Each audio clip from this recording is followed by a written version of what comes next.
Thank you so much, Peter. It's great to be back at the Hudson Institute. Great to see you all, and good morning. I will have a brief introduction, and then I will sit down and take some questions. First of all, let me thank the Hudson Institute for what you are doing, because during my tenure as Secretary General of NATO, I really learned the importance of this institute, a well-respected institute that has deep knowledge of many issues, but for me in particular about security, defense, and the transatlantic bond. And that deep understanding is something that I really appreciated, not least because you demonstrated over all my years as Secretary General your commitment to the transatlantic bond. I'm here in Washington to attend the spring meetings of the International Monetary Fund, IMF, but also to meet with the advisor of the president, economic advisor Kevin Hassett, and tomorrow I will join the Norwegian Prime Minister in a meeting in the White House with President Trump to address a wide range of issues: security, trade, Ukraine, and other important issues which are on the agenda. But now I will focus on some few remarks about economy, security, and the transatlantic bond. And I will start by saying that as a Norwegian, we have really learned to appreciate the transatlantic bond. I guess that most of you learned that the first European to discover North America or America was Christopher Columbus. As in Norway, we don't learn that. And we learned that the first European to discover North America was a Norseman, Leif Erikson. And he came like 500 years before Christopher Columbus. The only problem was that he left after some years and forgot to tell anyone. So, but we have proof. There have been Norwegians, especially in Newfoundland and up north, also 500 years before Columbus. So that's a part of the Norwegian heritage. Another part was that next to Ireland, Norway is the European country where the largest part of the population emigrated to the United States in the 19th and the 20th century. And my family was part of that. My grandparents moved to the United States in the 1920s. My mother is born in Paterson, New Jersey, together with her 4 siblings. And she actually married in North America. But then she met a Norwegian, divorced, and came back to Norway. So then a lot of odd things happened. But so the transatlantic bond is also part of my kind of family history. But then, of course, the Second World War and how the United States helped us to fight tyranny, to defeat tyranny, created the basis for the unique transatlantic relationship we had since the Second World War. And that relationship is built on 2 pillars: security and economy. Security because of NATO and the United States, but also Norway, were among the founding members back in 1949. Of course, the United States brought a lot of military strength, but a country like Norway, a small country of, at that time, I think 3 million people or something, today we are 5, we brought proximity to the Soviet Union. Because in 1949, Norway was the only NATO ally bordering the Soviet Union. And we had the land border in the north, with the Kola Peninsula, and the sea border in the Barents Sea. And as you may know, in the Kola Peninsula, we have the highest concentration of nuclear weapons in the world. Missiles, strategic planes, aircraft, and strategic submarines. And those nuclear weapons are not aimed at Norway. They're aimed at the United States. So by having Norway as an ally, so close to these weapons, where Norwegian planes intercept the Russian strategic bombers, where we follow their missiles and track their submarines, we are making Norway safer, but also the United States safer. It's a huge advantage for the United States to have a small country like Norway as an ally. because we bring something that all in Norway can bring, the presence in that part of the Arctic.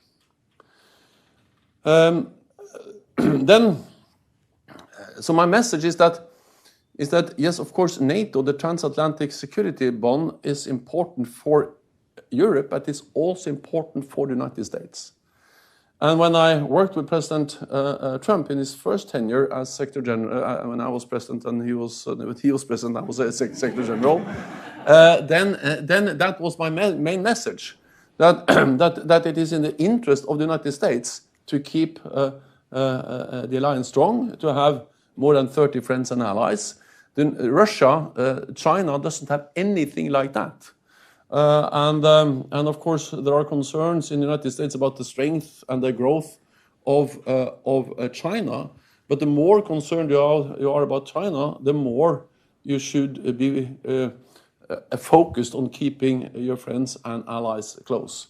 Because the United States represent 25% of the world GDP, the world's global economy. Together with NATO allies, we together represent 50%. Half of the world's military might and half of the world's economic might.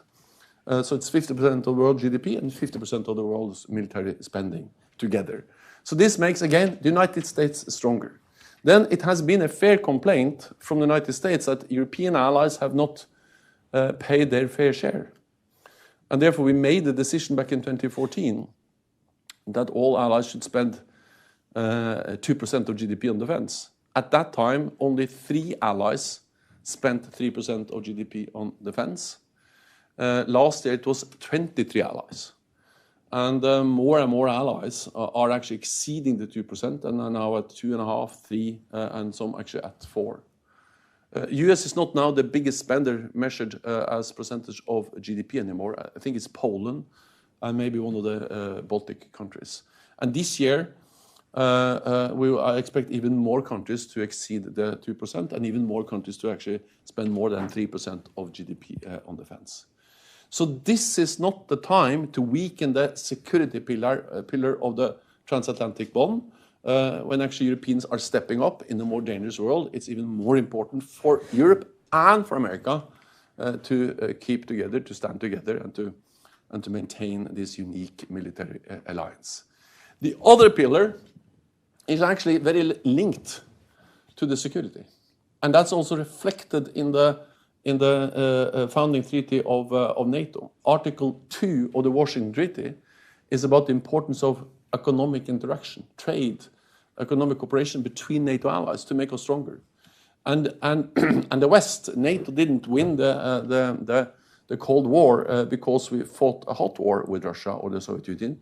We won the Cold War because our economies were so much stronger. They were not able to keep up with our economies and our investments in defense. And therefore, we need to understand why we became so strong economically. And that was because we believed in open economies, trade, competition between allies. And now we see some differences among allies on these issues. But again, as a Norwegian, I know that we are exporting important products to the United States, some seafood, but also some critical minerals, metals, cobalt, nickel, which are key metals also for your defense industry. Norway has now made the biggest discovery of rare earth minerals in Europe. There's a potential to do more and to be less dependent on China. And we also see that because of the need for scale, when we have Norwegian companies who want to produce products for the American market, what they very quickly do is to actually establish production capacity in the United States. We have something called a company called Norsk Hydro. They are now also producing aluminum in the United States. We have defense companies producing in the United States together with US companies. For instance, the NASAMS, the missiles that are protecting the White House, are Norwegian and American. It's Kongsberg and Raytheon produce them together. And this is an example of how we trade and how we invest in each other economies. So I believe, and of course we import things back from the United States, but it makes the Norwegian economy and the American economy stronger when we trade and invest in each other economy. The last example of how our economic interaction makes us stronger is that the Norwegian Sovereign Wealth Fund, which I had the honor of helping to establish when in 1996, when I was finance minister the first time, some years ago, when we decided to then start to invest in equity, which was quite controversial at that time. The Sovereign Wealth Fund, at the end of last year, it was 20,000 billion Norwegian kroner, or close to $2 trillion US dollars. Half of that Norwegian Sovereign Wealth Fund is invested in the United States. It owns roughly 1% of all listed companies in the United States. It also buys fixed income assets like treasuries. So 3% of Norway's trade is the United States, 3%, while 50% of our savings, 50% of the sovereign wealth fund is invested in the United States. And that reflects a trust in the United States. And we have increased over the last year, will continue to increase.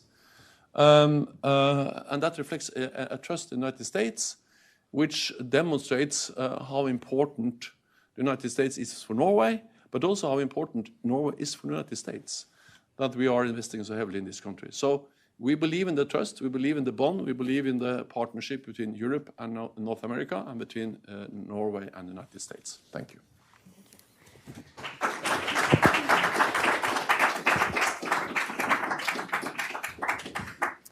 Thank you so much for those great remarks, and thank you to my colleague Peter for the wonderful introduction. It's a real privilege for Hudson to be able to host you here, and this is an incredible time. So I'm not going to bury the lead. You have an important meeting tomorrow.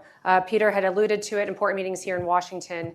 Can you tell us more about the plans for tomorrow and the message you intend to take into that meeting?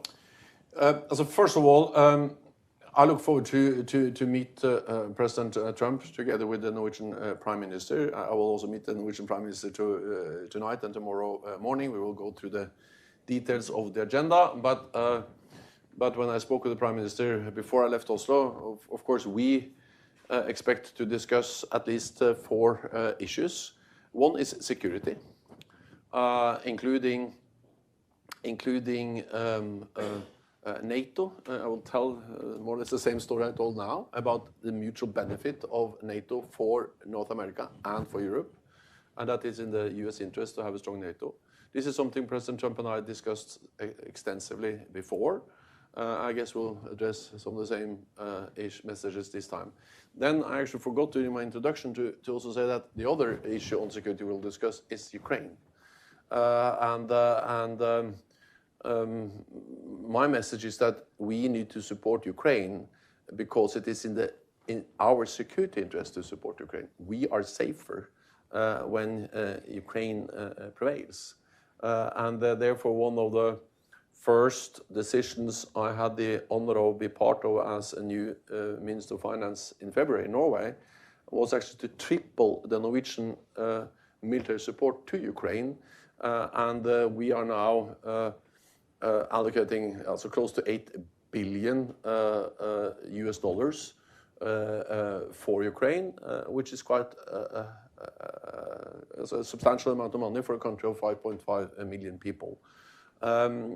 So security, NATO, Ukraine, and the importance of supporting Ukraine are issues we will discuss with the President. Then, of course, trade and economy. And again, we believe in free trade, open trade, rules-based trade, and Norway having a small open economy. Of course, we are dependent on trade. And thirdly, I will expect us also to highlight some of the areas where Norway is playing an important role in the United States. Maybe I will mention NASAMS, I don't know, but the NASAMS are a kind of really a product of US Norwegian technology, two companies, Raytheon and Kongsberg, developing a very advanced missile. We also now, Kongsberg is actually now investing in something called joint strike missiles and some other advanced missiles which we are producing in the United States, also military cooperation. Sorry. Wonderful. You had mentioned our cooperation militarily, specifically Norway and the United States. Just last month in March, they were Norwegian F-35s escorted our bombers, and so thank you for the escort. And we're not just concerned, obviously, with Russia's unprovoked war of aggression against Ukraine, but Russia continues to cause problems for the alliance and for Norway and for the United States in the Arctic. And can you explain, and this is also, I think, a really concrete way in which economic security ties to security, military security, is that we need to have free and open shipping lanes. And Russia is heavily militarizing the Arctic. Can you talk about that connection and Norway's role there? I can talk about that in a moment, but let me first say that we not only escort US strategic planes, but perhaps more importantly, we intercept Russian strategic planes.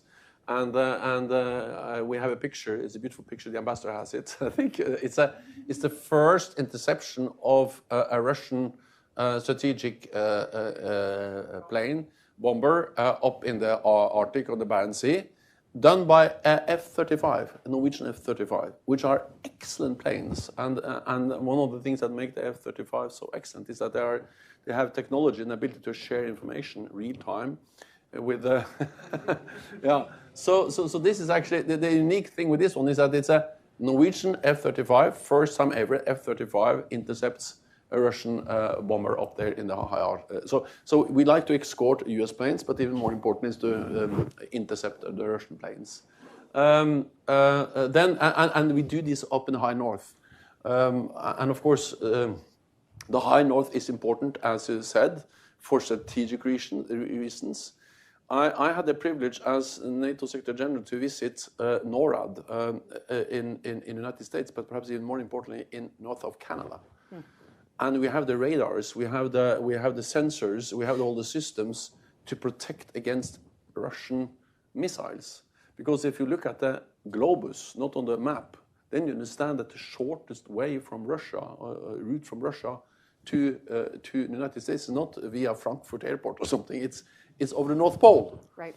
So the high north, including the part of high north where Norway plays a key role, the Barents Sea, the Polar Sea, the Kola Peninsula up there, is essential for early warning, protection of the North American continent, and therefore NATO and Norwegian presence is key again for all of us, so the security of all of us. And we see China and Russia is increasing their presence, and try also climate change, global warming, like it or dislike it, but the reality is that the ice is melting, and it makes it easier to have different kinds of economic activity, but also military activity up in the high north. And then you have articulated, I think, quite well in the past that stopping part of the importance of enabling Ukraine to prevail and to end this conflict in a way that leaves Ukraine secure and sovereign and free is that it actually stops Russia there so that Russia does not continue its aggression elsewhere, including in the Arctic. They're related. Yeah, absolutely. I think that if Putin wins in Ukraine, he and also President Xi will learn a lesson that when they violate international law, when they invade another country, they get what they want. And that's a very dangerous lesson to be learned by authoritarian leaders. And that's also the reason why it is so obviously in our security interest to make sure that Ukraine prevails. And that when we provide them with military support, it is in our interest. And if you're concerned about Taiwan, South China Sea, the behavior of China, then you should be also concerned about what happens in Ukraine. And I think Ukraine is not only a kind of local regional conflict in Europe.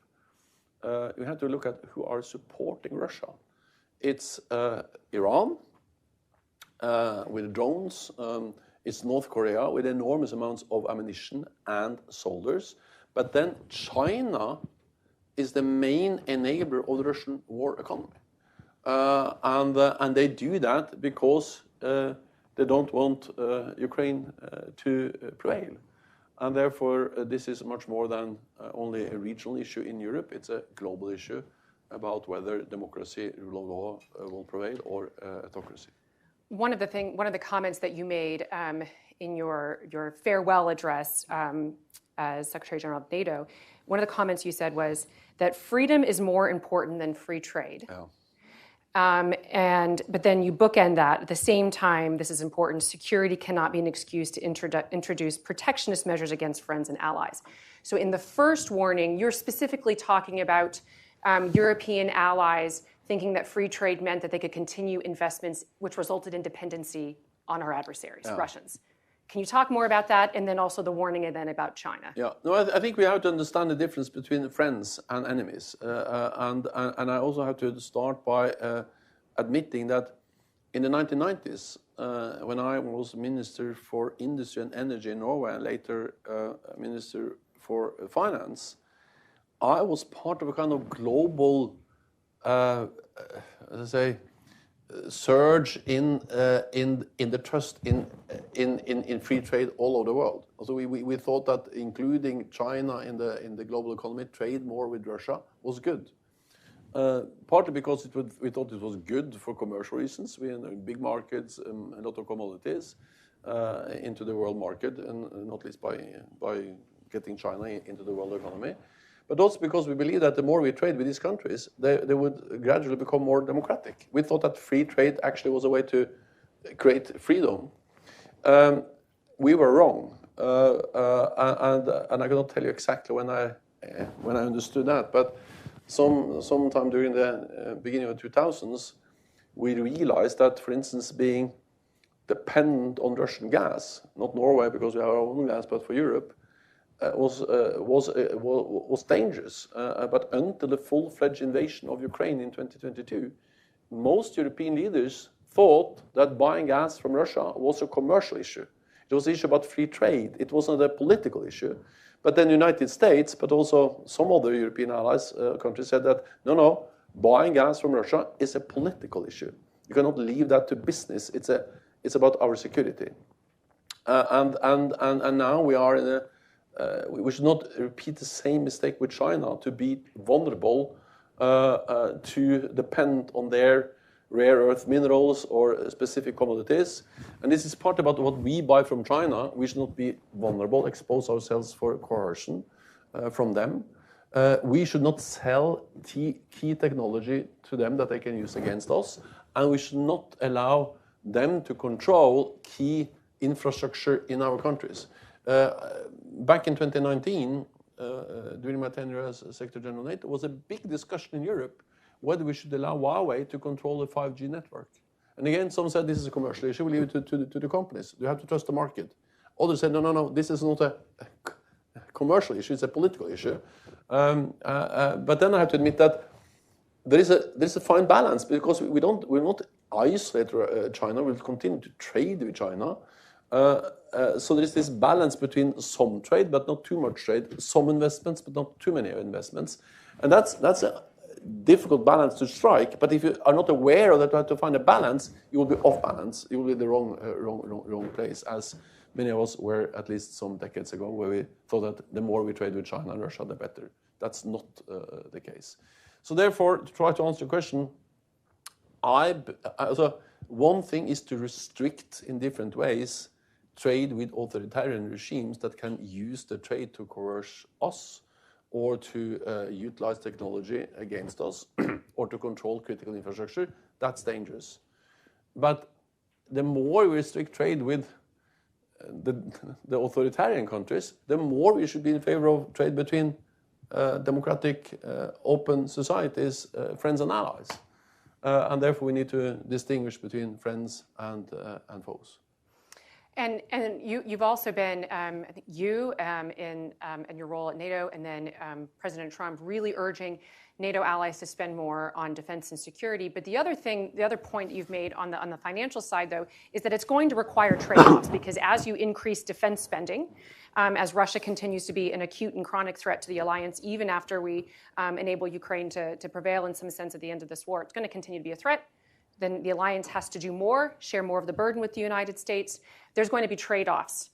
Now in your current role too, how difficult is that? Many of these countries have huge budgets for social spending, and that's going to have to cut into that as they increase defense spending. Yeah. No, it is extremely difficult. I think we just have to admit that. When I was Secretary General of NATO, it was easy. I said you have to spend more on defense, and I traveled around. That was my main task in a way. Since I became Secretary General in 2014, when we made the decision to increase defense spending. I think the single issue I spent the most time on with allied leaders is to convince them to spend more. And they had a dilemma, because when they land at the Zaventem airport in Brussels, the first building they visit on the way into the center is NATO. And I told them to spend more. And they said that's very difficult. Then they came to EU, and the EU told them you have to keep the deficit guidelines, to have to spend less. And then they went back and were a bit confused because they were members of most of these European countries. Remember, 2 organizations. One said spend more, the other said spend less, and then they ended in different places. But now they all understand that they have to spend more. The problem is that if you have 1 billion extra for defense, you have 1 billion extra for something else. 1 billion less for something else. Health, education, whatever it is. And there are fundamentally 3 ways of financing increased defense spending. One way is to reduce or cut spending on something else. It's possible, but not easy. Especially because what is often referred to social spending or social expenditures is pensions. Mostly it's pensions. And of course, these are rights that the population of these countries have based on their government-funded pension systems. Some is also, a lot of is healthcare, but with more elderly people, you have to spend more on healthcare. So I'm not saying it's impossible. I've been cutting public expenditure myself in my before, and maybe do it in the future again. But it's easy to say. It's hard to do, at least with significant amounts. The other way of financing increased defense spending is to increase taxes. Yeah, I've done that too. It's not easy that either. I lost some elections on that, so it's not easy that either. And the third way is, of course, to borrow. And borrow is always possible, but more and more countries now, NATO allies, are now spending more money on interest rates than on defense, because also borrowing comes with a cost. You pay interests. So this long intervention is about one thing. There's no free lunch. There's no free way of financing more defense spending. It will have a political and an economic cost to spend 3-4% of GDP on defense. So good luck to all of us. I'm going to take some questions from the audience, and in the interest of time, I'm going to bundle them. So if you have a question for Mr. Stoltenberg, please raise your hand. Say where you're from, and then just a very brief question, and then we'll just bundle a couple of them and then turn it over to you. Okay? Pardon me, the microphone right there. Okay. Thank you. My name is Batu Kutelia. I'm from Georgia, but now live here. I represent Foreign Policy Research Institute. So we mentioned Ukraine, and one of the ideas that is floating around now as a part of peace plan is Ukraine saying no to NATO. Do you think it's a right one, morally or practically, for future of the NATO, or and what could be the other alternative for security guarantees better or equal to NATO? We'll do one more question back to back, and then we'll let Mr. Stoltenberg answer them both, unless there isn't one. Oh, one last one. Hello, sir. Dan Roper with the Association of the United States Army. Could you comment on the addition of Finland and Sweden to NATO, and what Americans don't understand about the cohesion of the Nordic countries in a security and economic lens, like you talked to us about the U.S.-Norway relationship? Thank you. Great. Okay, we'll just take those two. So Ukraine and its future with the alliance, and the importance of the cohesion of the Nordic countries. Well, the best way to end this war, the war of aggression against Ukraine, is for Russia to stop attacking a neighbor and to withdraw its forces and to respect the international recognized borders of Ukraine. Borders which actually Russia has recognized several times. The last time they signed the document recognizing the international borders, including Crimea, was in 1994 when they signed the Budapest Memorandum, where Ukraine gave up its nuclear weapons in exchange of guarantees from the international community or the nuclear powers for their international borders. And then a few years later, in 2014, those borders were violated by Russia. So this is the easiest, the only reasonable or the only fair way of ending this war is for Russia to stop violating the sovereignty and the territorial integrity of Ukraine. Then, of course, the challenge is that the question is whether that it's realistic. And then we all have to admit that maybe sometimes you have to settle for something which is second best. And that's what negotiations are about. But it's not. But if I start in a way to say that the second best solution is that Ukraine gives us up A, B, and C, including never to become a NATO ally or some territory, I don't know, then I will undermine Ukraine, and I will never do that.